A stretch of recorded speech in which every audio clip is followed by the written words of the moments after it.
Happy Friday, everybody. Sorry I'm late, but it is time to learn the Californication solo, or so says Chad Marchitelli, Daniel Jones, Robbed on Tuesday, and Justin Robinson. To help us along, I have tabbed it out by ear, and you can get this very piece of paper to follow along with, in digital form, of course, on my website, RyanLStudios.com, but the title, of course, is in super secret backwards code, so nobody can find it. Californication solo, of course, translates to Alabamatation ensemble. But before we do the solo, let's talk about this brilliant with a capital T at the end key change. Californication, the whole song until the solo is the key of A minor. The chords, A minor and F, C, G, and D minor, those are all chords that live in the key of A minor. Remember that. Then we get to the solo and we're playing the chords F sharp minor and, well, D major 7. We can just call that D for our purposes. Also, B minor, D again, and A and E. Those are all chords that live in the key of F sharp minor, but the key of F sharp minor has a thing called a relative major key. All minor keys do. That is a key that has all the exact same chords. So really it's the same. It's just a matter where you start and end. F sharp minor's relative major key is A. So this key change is A minor to A. Awesome. That's the thing that makes Jeremy really cool, right? That's A major. That's A minor. It's cool. Keeping in mind, we are in the key of F sharp minor or A major. Oftentimes when you go to do a solo, you remember how to do the solo, but you don't remember where it starts. Follow my logic. B minor, right? C minor.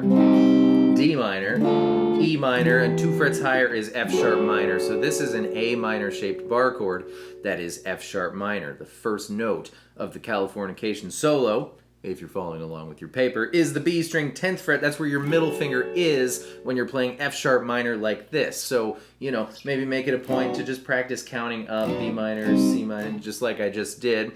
And this is kind of one of the last ones you ever remember where it is. When do you ever play F sharp minor like that? But the point is, you can connect that the first note of this solo is where your middle finger is when you're playing a B minor shaped F sharp minor on the 9th, 10th, and 11th frets. B string 10, E string 9, all notes out of this chord, and G string 11, give it a bend. Do it again. It's just literally an F sharp minor chord. Also really cool. All right, so you left off on the G string 11th fret there with hopefully your ring finger, and we're just gonna chug along on that string softly. Pull off to the 9th fret, and then the D string 11th fret twice.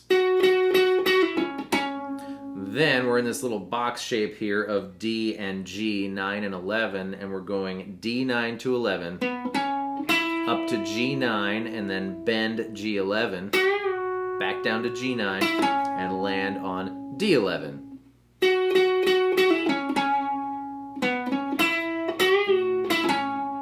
Proceeding to the going up section, we're starting on the same note we started the whole solo with, the holo, B string, that's B string 10th fret, E9, E12, up to E14. Do it again, but when you get there, bend the E string 14th fret. And that brings us to fully up Heresville, and we might be in more familiar territory than you might realize. The F sharp minor pentatonic scale, remember F sharp minor is the key we are in here, in the shape we all know and love, starts on the 2nd fret and goes 2-5, 2-4, 2-4, 2-4, 2-5, 2-5.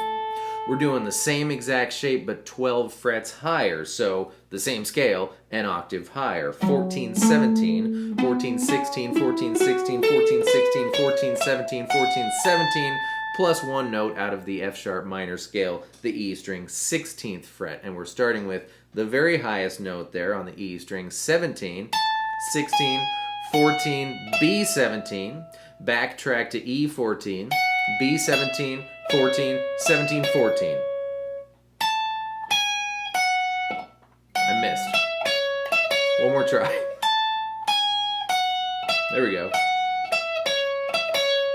And then we we've got this really great move that should be in everyone's basket o tricks. I call it 2 becomes 1 because we're playing 2 notes, but they're joining at some point. The B string 14th fret and the G string 16th fret. You can put your middle finger behind your ring finger on the G string so that you can bend with the strength of 2 fingers. Bend the G string, not the B string, and you'll hear those 2 notes become 1 note, and as they do, they make a cool gargling sound. You do it thrice, and then play B 17 14. And for the last bit, we're going to grab the E string 14th fret, give it a bend, fall down to E12 and B14. And then E12, B14, B12, 10. Here's the signature ending, E12, 10, 9, B10.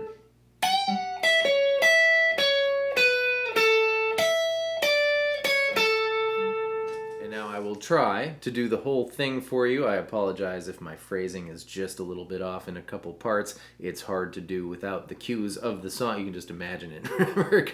Here we go, all the pieces together.